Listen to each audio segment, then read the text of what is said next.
성경 고린도후서 11장 2절과 3절을 찾겠습니다. 296페이지 신약성경 고린도후서 11장 2절입니다. 내가 하나님의 열심으로 너희를 위하여 열심을 내노니 내가 너희를 정결한 처녀로 한 남편인 그리스도께 드리려고 중매함이로다. 그러나 나는 뱀이 그 간계로 하와를 미혹한 것 같이 너희 마음이 그리스도를 향하는 진실함과 깨끗함에서 떠나 부패할까 두려워하노라. 아멘. 부패할까 두려워하노라 하는 제목으로 오늘 우리에게 주신 하나님의 은혜를 나누기를 원합니다. 바울 사도는 고린도 교회를 향해서 복음을 전하여 그리스도의 정결한 처녀로 중매하기를 원한다. 그렇게 말했습니다. 예수 그리스도가 신랑이시고 그리고 교회가 신부라 그럽니다. 그리고 예수를 믿는 예수로 말미암아 구원을 받은 모든 사람들이 신랑 되신 예수를 맞이하는 신부다. 그렇게 말하고 있습니다. 그런데 그 신부들이 정결한 처녀로 라는 말을 성경은 쓰고 있습니다. 물론 예수 그리스도로 말미암아 죄 사함 받고 구원받은 사람들이 하나님 보실 때 의인이고 의롭다함을 입어서 정결한 처녀로 주님을 신랑으로 맞이하게 됩니다. 자기의 노력이나 자기의 의가 아니라 오직 예수님의 피로 말미암아 죄 사함 받음으로 인하여 믿음으로 말미암아 의롭다함을 입는 것을 우리는 믿습니다. 그런데 그 정결한 처녀로 신부로 이 땅에 살아가기를 주님이 원하십니다. 3절에 보니까 뱀이 그 관계로 하와를 미혹한 것 같이 너희 마음이 그리스도를 향하는 진실함과 깨끗함에서 떠나 부패할까 두려워하노라. 처녀로 예수님과 약혼을 하고 이제 결혼식을 기다리고 있습니다. 우리가 천국에 갈 때 이제 그 영원한 하나님의 도성은 신랑 되신 예수 그리스도와 우리 아버지이신 하나님을 모시고 거기서 영원히 하나님의 놀라운 은혜들을 누리며 그 기쁨 가운데 사는 것인데 이제 우리는 약혼을 한 겁니다. 예수님 믿고 난 이후에 정결한 처녀로 이제 약혼을 했는데 어느 날 그 결혼 우리가 예수님이 신랑 되신 예수님이 공중 재림하시고 그리고 역사가 끝이 나고 난 이후에 영원한 하나님의 나라에 들어가는 이 계획이 하나님의 섭리 가운데 되어져 있는데 우리가 주님 오시기 전에 주님 앞에 갈 확률이 훨씬 더 높습니다만은 예수 그리스도 이후에 모든 그 신부된 교회와 성도들은 예수님을 만날 그날을 간절히 기다리면서 혼인날을 기다리면서 그 소망 가운데 살아왔습니다. 특별히 초대교회 가운데서 핍박과 고난이 심했을 때는 더욱더 데살로니가 전서 후서를 보시면 주께서 호령과 천사장의 소리와 하나님의 나팔로 친히 강림하시니 그리스도 안에 죽은 자들이 먼저 일어나고 그 후에 살아남은 자도 공중에서 주와 주를 영접한다 그랬습니다. 이 여러 말로 서로 위로하라고 그렇게 데살로니가 전서 4장에 말하고 있는데 그 주님이 오시는 주님을 만나는 그날을 다 소망하고 살았습니다. 그로부터 2000년이 지났는데도 지금도 예수 그리스도를 믿고 그 나라를 소망하는 사람들은 그 소망이 그 가운데 있는 겁니다. 신랑 되신 예수를 기다리는 소망이 있는 겁니다. 그 소망이 있는 사람과 없는 사람의 차이가 뭐냐면 예수를 안 믿는 사람들이 아예 뭐 세상을 지 마음대로 살다가 자기 욕심대로 원하는 대로 살다가 가지만 예수를 믿는 사람들은 반드시 그들의 세계관 가운데 믿음 가운데서 영원한 하나님의 나라가 있다고 믿는 겁니다. 그리고 영원한 하나님의 나라에 천국 가는 것을 믿는 겁니다. 그리고 예수 안 믿는 사람은 지옥 가는 것이 이제 사실인 겁니다. 그런데 우리가 살아가는 삶 가운데서 이 성경에 기록되어 있는 대로 정 깨끗함과 진실함으로 우리가 부패되지 아니한 마음을 가지고 믿음을 가지고 그리스도를 기다리느냐, 아니면 부패되고 더러워져서 이 정결한 처녀가 아닌 존재로 이 땅에 살다가 주님을 맞이하느냐, 이것은 우리에게 하나의 주어진 숙제인 겁니다. 우리가 이 땅에 평생을 살면서 가져가야 될 하나의 숙제입니다. 저는 신앙생활을 하면서 신앙이 어릴 때, 그러니까 20대, 30대를 지나오면서 1년에 깊이 성경을 연구하고 하나님의 나라를 간절히 사모하며 정말 하나님과 열정을 가졌던 많은 사람들을 만나봤습니다. 그런데 그 많은 사람들이 잘못 이렇게 가는 경우들을 많이 봤어요. 어디로 가느냐 하면은 너무 사모하다 보니까 이 세상에 복잡하고 막 이러니까 이 세상에서 좀 죄 좀 덜 짓고 그렇게 정결하게 유지되기 위하여 여러 사람들이 이렇게 공동체를 자기 나름대로 형성을 해서 아주 깊은 산골이나 아니면 도시라도 공동체적인 어떤 공간을 만들어 놓고 그곳에서 이 정결하게 우리가 좀 순수하게 지내야 된다라고 하는 그런 죄 안 짓고 살아야 된다라고 하는 그러한 의미 가운데 그렇게 생활하는 사람들이 있었습니다. 옛날에 아마 수도원이나 수녀원이나 이런 이 것들이 그렇게 해서 만들어지고 형성되지 않았나 하는 생각을 해봅니다. 역사적으로 볼 때에. 그런데 그렇게 이제 간 무리들이 세월이 지나고 난 이후에 그대로 이것이 유지되는 것보다는 똑같이 그들이 이 세상에서 살아가면서 또 다른 형태의 부패함으로 흘러가는 자기들의 공동체를 지키기 위해서 혹은 유지하기 위해서 사업을 한다든지 아니면 이제 여러 가지 일들을 이렇게 해나가면서 도리어 더 부패해져가는 그러한 경우들을 본 적이 있습니다. 또 한 무리를 보면은 이제 자기들이 이 하나님을 향하여 정결한 처녀가 되기를 원하는 것 때문에 이제 어떤 마음을 가지냐면 내가 신앙의 깊이 가운데 들어가다 보니까 내가 그리스도 안에서 죽었다. 나는 죄를 더 이상 짓지 않는 사람이다. 나는 죄를 안 지을 수 있는 나는 그리스도 안에 한번 죽었기 때문에 더 이상 죄를 짓지 않는다. 그렇게 하면서 선언을 하면서 1년의 무리들이 형성이 되어가지고 또 나름대로 이렇게 무리를 이루는 사람들을 제가 봤습니다. 친했던 사람들 가운데서 그런 사람들이 있었는데 어느 날 이제 그 사람하고 같이 그 사람의 차를 타고 어디를 이제 가게 됐는데 이제 차 안에서 그런 이야기를 쭉 자기는 죄를 안 짓는다는 거예요. 죄를 지을 수가 없다는 거예요. 왜냐하면 그리스도 안에서 죽었기 때문에. 그래서 좀 의아해했습니다. 그런데 차를 타고 가는데 이제 운전을 하면서 신호위반을 이제 하게 된 거예요. 제가 보는 바로 옆에서 그 말을 하는 가정 가운데 그래서 아니 신호위반을 하는 거 이거는 죄가 아니냐 이렇게 물어봤어요. 그러니까 할 말을 못하고 가만히 있더라고. 침묵이 쭉 지나갔어요. 하나님의 법보다 못한 세상의 법도 지키지 못하면서 뭘 하나님 앞에 죄를 안 진다고 그렇게 거짓말을 하냐고. 그렇게 이야기하면 제가 한 말이 있습니다. 당신이 하는 이 말이 10년 지났어도 그대로 말할 수 있다면은 그것은 어느 정도 인정할 수 있지만 내가 볼 때는 그 말뿐이다. 그리고 또 한마디를 했습니다. 우리가 예수 그리스도 안에서 죽은 것은 사실이다. 왜냐하면 성경이 그렇게 말하고 있잖아요. 내가 그리스도와 십자가에 못 박힌나니 이제 내가 사는 것은 그리스도 나를 위해 십자가에 못 박힌 예수 그리스도를 믿는 믿음 안에 사는 것이다. 그 갈라디아서 2장 20절에 기록되어 있고 그리스도가 죽을 때 내가 죽고 그리스도 부활할 때 내가 살았는데 내가 그리스도 안에서 십자가로 말미암아 죽고 부활에 연합되어서 새로운 생명 가운데 소망 가운데 사는 사람으로 확정되어졌는데 중요한 것은요. 네는 죽었는지 몰라도 네가 그렇게 죽었는지 몰라도 마귀는 안 죽었다는 거예요. 죄를 짓게 하는 것은 마귀입니다.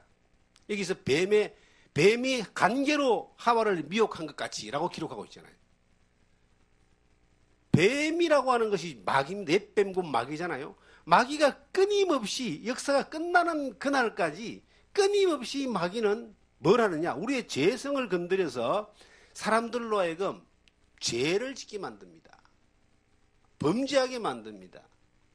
계속 유혹하고 시험하고 공격하면서 우리를 무너뜨리려고 하는 거예요.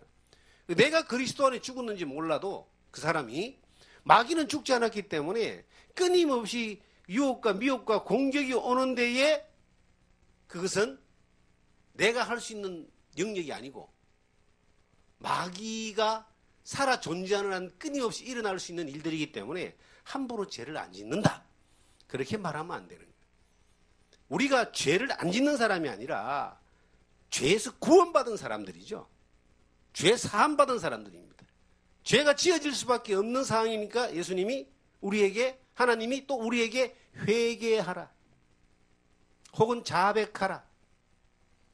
죄 없다면 하나님을 거짓말하는 자로 만드는 것이다. 이렇게 성경은 요한일서에 선언하고 있는 겁니다. 그런데 그리스도의 정결한 신부로 살아가는 교회와 혹은 성도들에게 주님이 말씀하시기를, 이 성경은 우리에게 말하기를 정결한 처녀가 되어라. 그리고 어느 날 신랑을 맞이할 때에 이 성경에 기록된 대로 깨끗하고 진실하면서 떠나서 부패되지 아니한 순수한 처녀로, 순수한 신부로 주님을 맞이하라고 성경은 말하고 있습니다. 어떤 사람들은 이렇게 이야기합니다. 아이고 뭐 구원받고 천국만 가면 되지 하고 이야기합니다. 그런데 그렇게 말하는 사람은 정말 지혜가 없는 사람이고 계산을 잘못한 사람입니다. 우리가 현재에 고라는 장차 영광과 좋게 비교할 수 없다 그랬어요. 우리가 현재에 100년을 산다고 봤을 때에 우리가 주님 앞에서 살아가야 될 그 시간들은 1000년도, 만년도, 10만 년도 아니고 영원입니다. 이 땅에 살면서 몇 년 조금 부패되지 아니하고 깨끗하고 진실함을 지키기 위하여 몇 년 우리가 좀 불편하게 산다 할지라도 주님 앞에 섰을 때에 영원한 시간, 그 영원한 시간들에 우리가 누릴 하나님의 은혜들에 대하여 생각을 해보면은 이것은 우리가 지금 불편함을 당하는 것은 일이라 그러면 그로 인하여 우리가 받아야 될, 하나님 앞에 받아야 될 누릴 그 영광은 뭐 100억하고도 1과 100억과의 어떤 비교할 만큼 차이가 나는 것이고, 그리고 우리가 그날에 정결한 처녀로 주님 앞에 섰을 때, 혼인잔치에 섰을 때 그 이후의 시간들에서 우리가 누릴 수 있는 그 하나님의 상급은 이루 헤아릴 수 없는 놀라운 것입니다. 그러면 현재의 고난, 현재의 불편함을 조금 투자해서 하나님 앞에 영원한 대가를 우리가 받는다면, 이것이 계산이 된다면, 이것이 생각이 되어진다면 이 땅에 살면서 우리가 함부로 마음대로 우리가 하나님 앞에 부패된 모습으로 살 수 있겠느냐 하는 겁니다. 우리가 연약합니다. 연약하기 때문에 바울 사도는 날마다 죽는다라고 이야기했고, 오라 나는 공고한 사람이로다라고 그렇게 고백을 했습니다. 왜냐하면 자신의 그 한계를 보니까 자기는 스스로 뭔가를 이렇게 이룰 수 있는 그러한 존재가 아니더라는 것입니다. 그러면 우리에게 뭐가 필요합니까? 하나님 앞에서 깨끗하고 진실함을 쫓아가는 방향을 쫓아서 가고자 하는 그러한 결단이 있어야 되고, 그 진실함과 깨끗함을 쫓아서 하나님 앞에 순수한 처녀로, 순수한 신부로 주님 앞에 서기를 바라는 것이 하나의 삶의 방식이 돼야 되고 목표가 돼야 되는 겁니다. 아무렇게나 살아도 되는 인생이 우리가 아니고요. 우리 같은 사람, 나 같은 사람을 하나님이 영원한 천국으로 이끌기 위하여 나같이 더러운 죄인을 십자가에 피 흘리시기까지 대가를 지불함으로 말미암아 나를 사랑하신, 우리가 하나님이 보실 때 너무나 사랑하셔서 놀라운 대가를 지불해서 하나님이 나를 위해서 피 흘리셔서 나를 구원해 주신 엄청난 대가를 지불한 그러한 우리가 소중한 존재라는 겁니다. 이러한 소중한 존재인 우리에게 더 놀라운 것들을 하나님이 약속하셨는데 영원한 천국을 약속하셨습니다. 그 영원한 천국에 들어가는 그 날까지 이 땅에 살아가는 삶의 순간이 앞으로 우리에게 20년이 남았을지 1년이 남았을지 50년이 남았을지는 모르지만 이 땅에 살아가는 시간 가운데서 주님이 싫어하시는, 나를 위해서 피 흘려주신 그 예수님이 싫어하시는 더러운 부패된 신부가 아니라 정결하고 깨끗한 신부로 주님 앞에 설 수 있는 그런 우리들이 돼야 되지 않을까. 이것이 성도의 마땅한 것입니다. 지금 우리 시대에 많은 기독교인들이 착각하기 쉬운 것이 뭐냐면 하나님은 사랑의 하나님이기 때문에 무조건 나에게 주시고 공급하시고 믿음으로 구하면 하나님이 응답하시는 것으로 하나님이 자기의 욕구를 채워주고 필요를 채워주는 대상으로만 생각하는 것이, 이것이 많은 사람들이 착각하는 가장 큰 이 함정 가운데 하나입니다. 하나님은 우리를 행복하게 하는 것이 하나님의 뜻이긴 하지만 더 그 위에 있는 뜻은 하나님의 영광을 위해서, 하나님의 자기의 뜻을 위해서 역사를 이끌어 가시고 우리를 구원하시고 우리를 은혜 가운데 인도하시고 우리를 지켜주는 겁니다. 우리가 하나님 앞에 먼저 구하고 생각해야 될 것은 하나님의 뜻을 구하는 겁니다. 하나님의 영광이 무엇인가를 생각하는 겁니다. 하나님이 나를 통해서 이루시고자 하는 그 계획이 무엇인가를 따라서 살아갈 수 있는 그것이 우리를 인도하시고 구원하신 하나님의 목적입니다. 그런데 우리는 너무나 사람들이 자기 중심으로 자기 이득으로 자기가 잘 되는 것들을 늘 먼저 생각하기 때문에 하나님의 뜻에 대해서, 하나님의 영광에 대해서 관심이 없습니다. 특별히 예수를 믿고 죄사함 받아서 구원받은 성도들 가운데서 또 마찬가지로 그들이 예수님이 자기를 위해서 피 흘려서 구원해 주신 것이 예수님이 신부를 삼기 위해서 그렇게 하셨다라고 하는 것보다는 단지 자기가 구원받고 천국 가는 것이 좋아서 그것을 위해서 예수님이 죽어줬다고 생각하기 때문에 자기가 주를 위해서, 하나님을 위해서 해야 될 일들보다는 끝까지 자기의 편한 대로, 자기의 이득대로 쫓아가니까 결국은 부패되어지는 겁니다. 저는 바울 사도가 이 성경을 쭉 쓴 내용들을 보면서 바울 사도가 얼마나 많은 것들을 두려워했는가. 저는 성경에 바울 사도나 또 많은 믿음의 우리 사도들이 핍박을 두려워하고 환난을 두려워하고 죽음을 두려워하고 고난을 두려워했다는 말은 찾기가 힘듭니다. 그런데 부패될까 두렵다. 고린도전서에 보면은 내가 남에게 전파되고 난 뒤에 버림을 받을까 두렵다. 교만해질까 싶어서 두렵다. 하나님을 모른다 할까 싶어서 두렵다. 하나님의 영광을 빼앗을 가로챌까 싶어서 두려웠던 겁니다. 그들의 두려움은 이 내적인, 정말 신앙적인 그러한 하나님을 향하여 정결한 신부로, 깨끗한 신부로 유지되고 그 깨끗한 신부로 살아가는 것을 방해함으로 말미암아 오는 것들로 말미암아 부패되는 것을 두려워했던 겁니다. 우리가 이 시대를 살아가면서 지금 우리나라는 종교의 자유가 있고 기독교를 전하는 데 있어서 불편함이 없습니다. 특별하게 제가 38년 전에 예수를 믿을 때보다는 지금은 거의 우리나라가 기독교 국가가 아닌가 싶을 정도로 이 기독교가 보편화되어져 있습니다. 우리가 지금 복음 전하다가 고난받는 걸 두려워할 이유가 있습니까? 목숨의 위협이 있습니까? 아니면 특별하게 불이익을 당하는 그러한 일들이 있습니까? 거의 없잖아요.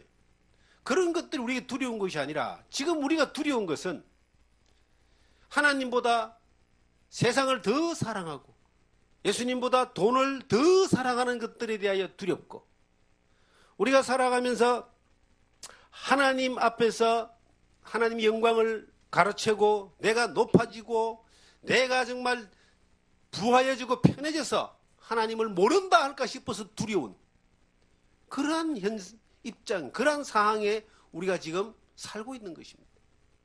바울 사도가 이 성경에 기록하기를, 야, 이 정결한 처녀로 우리를 중매했는데 뱀이라는 이 마귀가 결코 가만히 있지 않는다.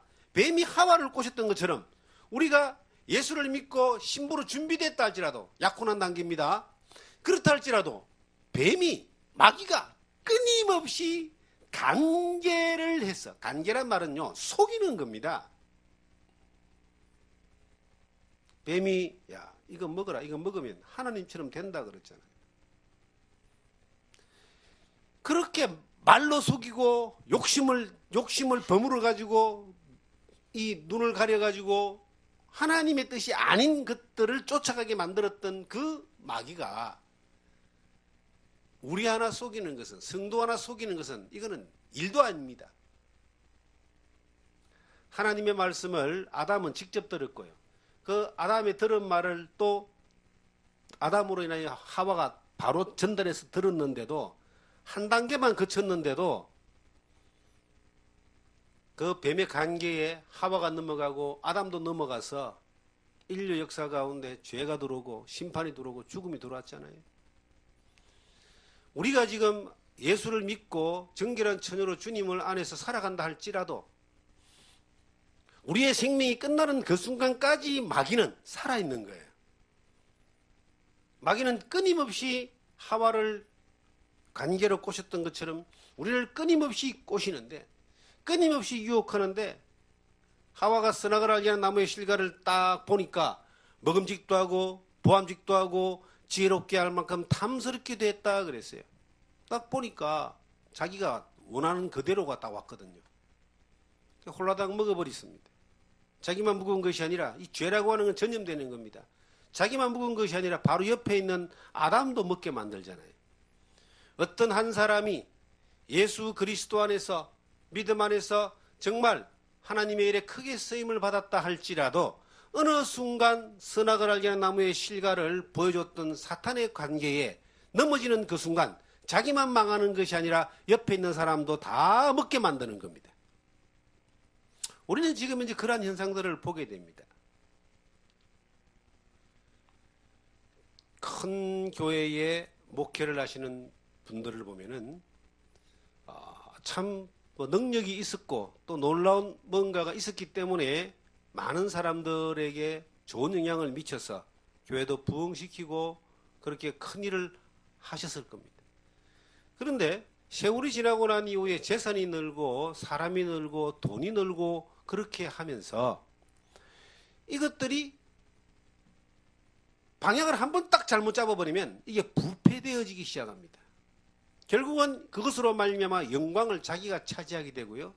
그것으로 말미암아 이 권력과 재산을 유지하기 위해서 편법을 쓰게 되고, 그런 것들로 인하여 교회에서뿐만 아니라 세상에서도 공격을 당하는, 비판을 받고 또 세상 법정에까지 서게 되는 그러한 일들이 요즘 비일비재합니다. 자, 제가 얼마 전에 이재철 목사라는 분이 계십니다. 양화진에 가면은 100주년, 한국교회 100주년 기념교회라는 곳이 있습니다.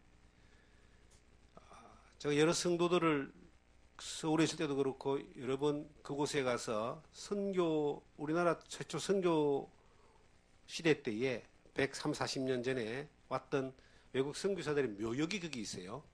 그곳을 가서 여러 가지 어떤 이 내용들을 보고 느끼게 했던, 저도 많은 걸 느꼈던 곳입니다. 근데 그 목사님이 은퇴를 하셨어요. 근데 그분이 은퇴를 하면서 이런 말을 하셨더라고요. 나를 잊으십시오. 철저하게 나를 잊으십시오. 그렇게 하고 이제 그분은 뭐 경남 산청인가에 조그마한, 몸이 안 좋으니까요, 그쪽으로 이사를 가셨다 그래요. 그걸 가만히 보면 신선한 충격이 왔습니다. 이 뭐냐면은 아무리 위대하고 뛰어난 하나님의 종이라 할지라도, 목회자라 할지라도 주님을 증거하는 도구에 불과한 겁니다. 주님의 영광을 가리면 안 되고 주님의 자리에 쓰면 안 되는 거예요. 우리가 주님 안에 살아가면서 부패될까 두렵다. 정말 복음 안에 살면서요, 하나님이 부패되지 않도록 지켜주셔야 되지만 내가 또한, 우리가 또한 부패되지 않는 길을 선택해서 가야 되는 거예요. 어떻게 하면 부패되느냐?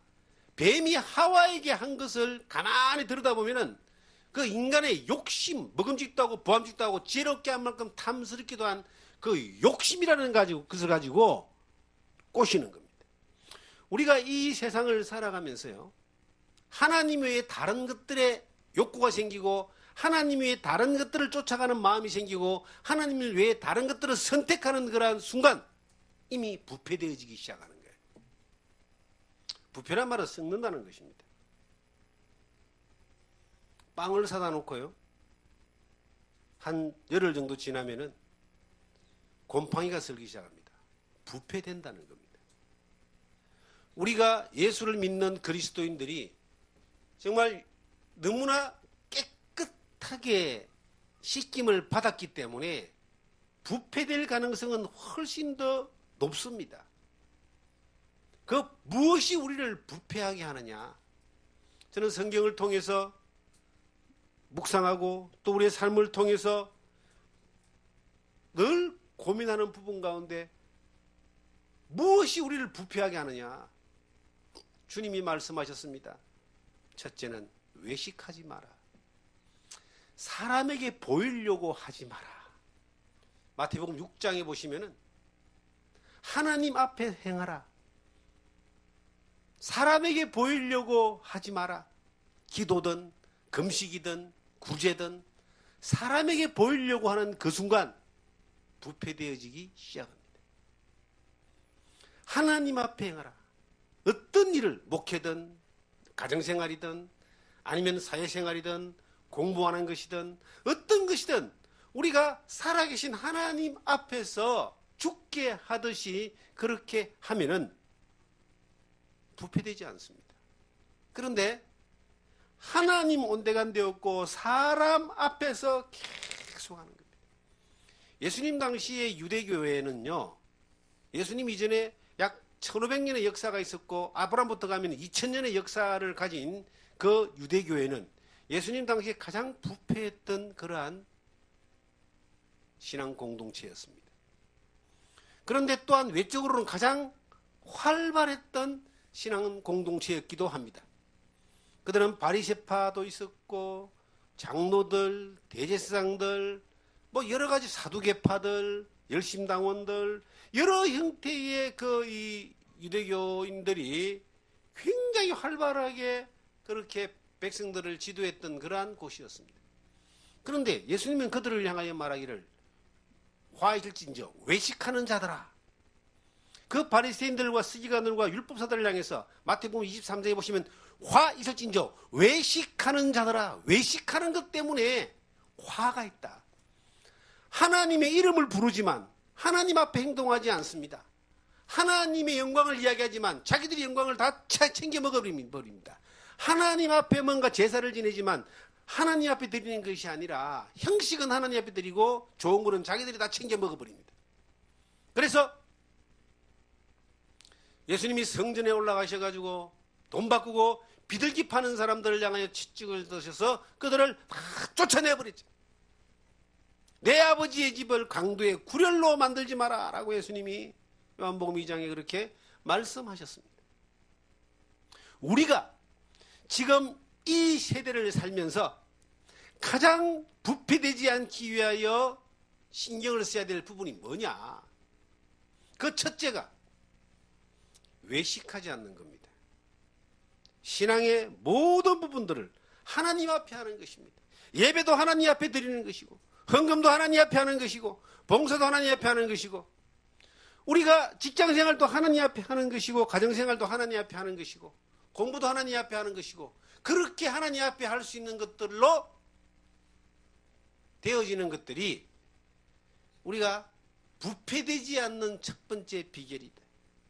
자꾸 사람을 인식하고 사람 앞에 행하게 되고 사람 앞에 잘 보이고 사람 앞에 높아지려고 그러고 사람 앞에 깨끗하게 보이려고 그러고 사람 앞에 거룩하게 보이려고 그러고 그렇게 하다 보면은 그것이 자기를 높이고 하나님보다 자기를 우선시하고 하나님보다 사람을 우선시하고 그러기 때문에 모든 삶의 방식이 인본주의로 흘러가게 되고 하나님 중심적인 삶이 아닌 사람 중심적인 종교인으로 그렇게 가꾸어지고 다듬어져 가는 겁니다.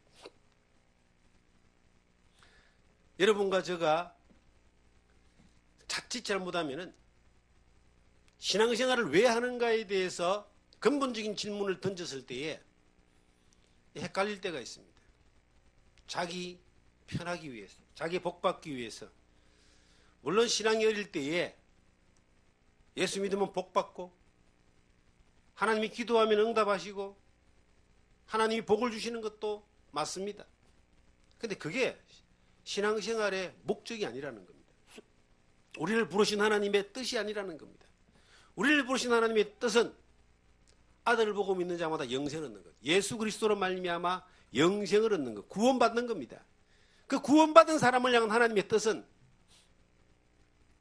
정결한 순수한 깨끗한 신부로 이 땅에 살아가는 것입니다. 이 신부는 오직 신랑의 영광을 위해서만 존재하는 겁니다. 먹든지 마시든지 무엇을 하든지 하나님의 영광을 위해 살아 그랬습니다. 우리가 살아가면서 사람의 영광을 취하거나 내 영광을 취하는 삶을 선택하는 그 순간 부패해지기 시작합니다. 먹음직도 하고 부함직도 하고 지혜롭게 할 만큼 탐스럽기도 한 나무인지라. 지혜롭게도 할 만큼 탐스러운 나무, 자기의 지혜를 위해서 자기의 영광을 위해서 이 삶을 인생을 살아가는 그 순간 그 사람은 하나님을 향하여 부패된 사람이 되는 겁니다. 썩어버리는 그런 사람이 되는 겁니다. 지금 수없이 많은 사람들이 어디서 넘어지는가를 가만히 들여다보면 영광을 자기가 취하려고 하는 것에 넘어지기 시작합니다. 하나님 앞에 영광을 돌려드리는 것이 아니라 이름은 하나님을 부르지만 영광을 자기가 취해버리는 것 때문에 부패되어지기 시작합니다. 우리는 어떨까요? 우리도 그럴 수 있습니다. 어떤 면에서는 세상에서 영광받고 사람들에게 영광받고 세상에서 성공한 사람처럼 보이는 자리에 올라가서 하나님을 향하여 부패되어진 인생을 사는 것보다 이 세상에서 철저하게 깨지고 실패하고 처절하리만큼 고생하고 어려운 삶을 산다 할지라도 하나님의 영광을 돌리는 하나님께 영광을 돌리는 삶을 살다가 주님 앞에 서는 것이 후회할 것이 없는 정말 복된 삶이 될 것입니다. 우리 인생은 짧은 것입니다. 지금도 이제 11월 달 마지막 주에 우리가 지금 들어와 있습니다. 나이 70이 넘으신 분을 얼마 전에 만났는데 그분이 말하기를 겁난다는 겁니다. 뭐가 겁이 납니까? 하니까 나이 한 살 더 먹는 게 겁난다는 겁니다. 세월이 너무 빨리 지나간다는 거죠. 너무 세월이 빨리 지나가니까 겁이 난다는 겁니다. 그런데 그 세월이 우리가 붙든다고 해서 붙들릴 수 있는 것도 아니고 잡을 수도 없고 막을 수도 없는 것인데 지나가는 세월 가운데서 우리가 어떤 모습으로 하나님 앞에 서 있든 간에 하나님의 영광을 나타낼 수 있는 자리에 하나님이 영광 받으시는 자리에 있다면은 하나님은 그 세월을 우리에게 무엇으로 갚아주시는가? 칭찬과 존귀와 영광으로 하나님이 우리에게 갚아주시는 겁니다. 신앙생활 해나가는 가운데 우리가 지켜야 될 부분 가운데 뭘 지켜야 되겠습니까? 주님을 향한 일편단심. 주님 외에 다른 것들을 사랑하는 마음을 가지서는 안 됩니다. 특별히 우리 시대에는 하나님과 돈을 겸하여 재물을 겸하여 섬길 수 없다라고 그렇게 예수님이 말씀하셨어요. 돈을 사랑하는 것이 일만하게 뿌리라고 말씀하셨습니다. 돈을 좀 사랑하지 마라. 특히 우리가 사는 이 시대는 물질 만능주의, 황금주의 시대입니다. 우리가 사는 시대뿐만 아니라 예수님 당시에도 그랬던 것 같아요. 그래서 예수님이 그렇게 말씀하셨죠. 지금 이 시대는 더욱더 그렇습니다. 지금 이 시대를 살아가는 여러분과 저에게 물질이란 뭡니까? 우리 인생의 전부입니까? 어떤 사람이 그런 이야기를 합니다. 아유, 목사님은 돈을 사랑하지 않으십니까? 않으시죠? 돈 싫어하시죠? 저한테 그렇게 말을 하는 거예요. 제가 그랬습니다. 저는 돈 싫어하지 않는다고. 다만 돈을 사랑하지 않습니다. 하나님 앞에서 돈이라고 하는 것은 우리에게 주어진 환경 가운데 필요한 도구입니다.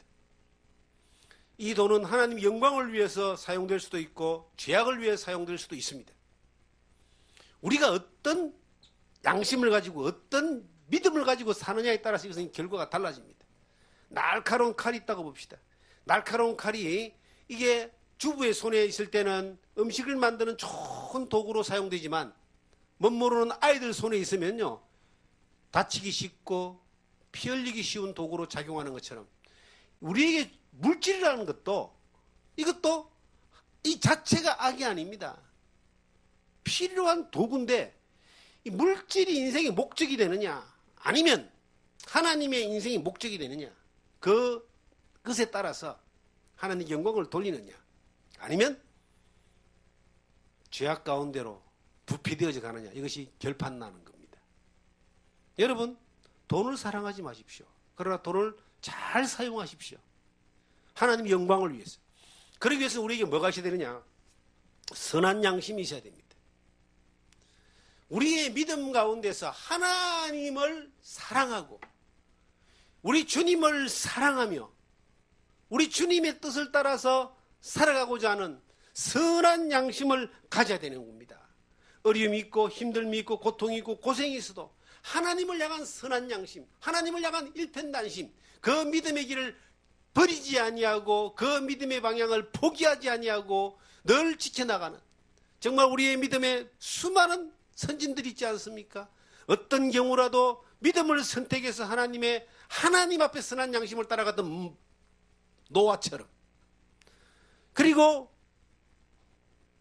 수많은 어려움과 방해가 있었지만은 그 선한 양심을 따라서 하나님의 맡겨진 사명을 다했던 모세처럼 아브라함처럼 우리 앞서 믿음의 수많은 사람들은요 그들이 하나님을 향한 하나님을 사랑하는 선한 양심이 있었습니다. 이것이 바탕이 되어져 있었기 때문에 어떤 욕심이나 어려움이나 힘겨움이나 고통이나 그 절망 가운데서도 그 선한 양심을 버리지 않고 믿음을 향해서 갔기 때문에 하나님이 그 사람들을 통해서 이루고자 하는 일들을 이루어 주신 것들을 우리는 성경을 통해서 배우게 됩니다.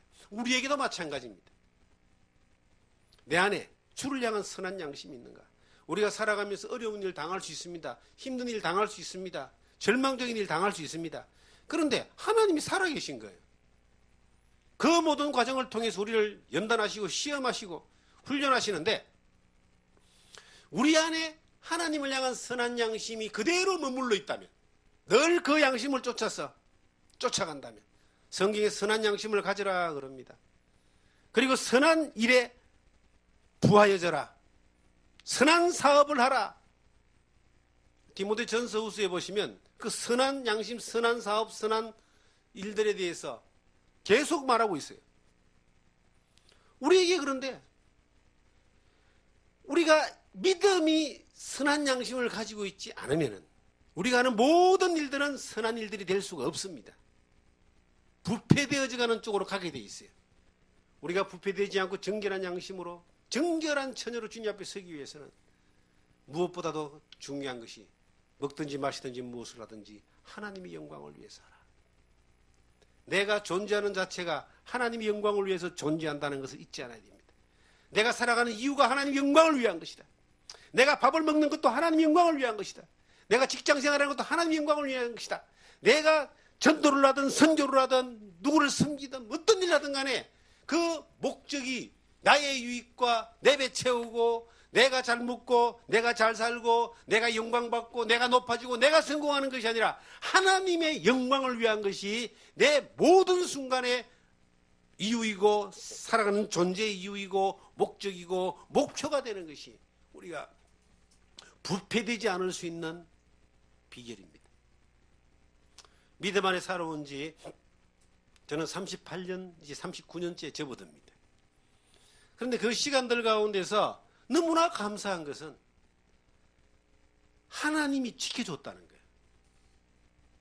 주님 안에서 정결한 마음과 깨끗한 순수한 이 마음으로 믿음으로 주님 앞에 따라갈 수 있도록 이 믿음이 갈 수 있도록 주님이 지켜주셨다는 겁니다.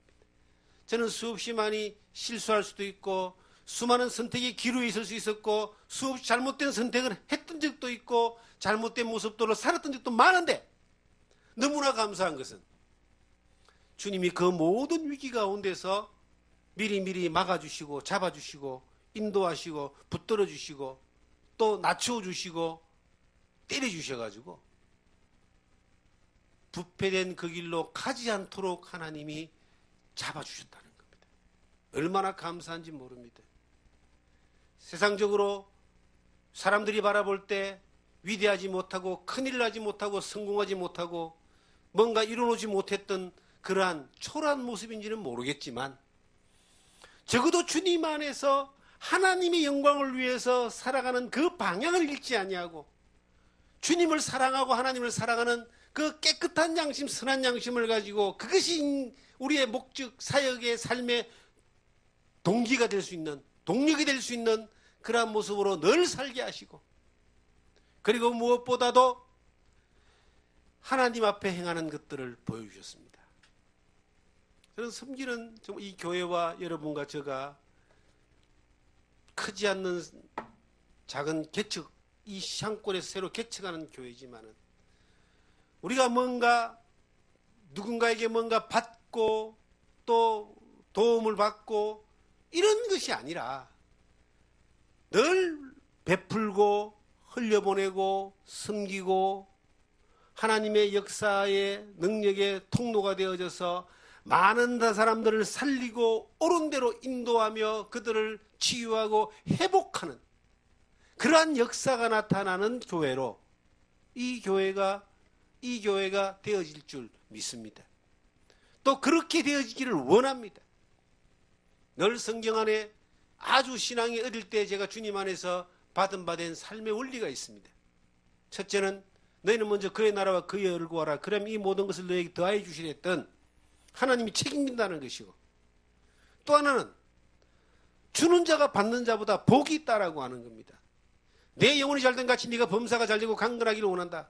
내 영혼이 잘 되어 있기 때문에 늘 그 주님 앞에서 깨끗한 믿음으로 순수한 신앙으로 진결한 신부로 삶을 살아가면은 그 다음에 모든 것들은 하나님이 책임지시는 것은 변함이 없는 겁니다.